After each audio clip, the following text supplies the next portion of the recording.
संचित नाही जाण, हे भक्ताला लागू होत नाही.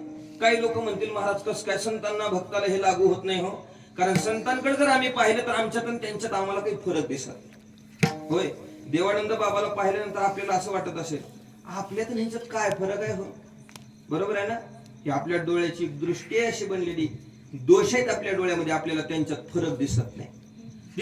व्यवहार दृष्टीने जर आपण पाहत असू तर आपल्याला त्यांच्यात आणि आपल्यात काही फरक दिसत नाही. बरोबर आहे ना. मग महाराज आम्हाला जन्माला हे कारण लागू होतात, संतांना हे 3 कारण का बरं लागू होत नाहीत. ऐका, संतांनी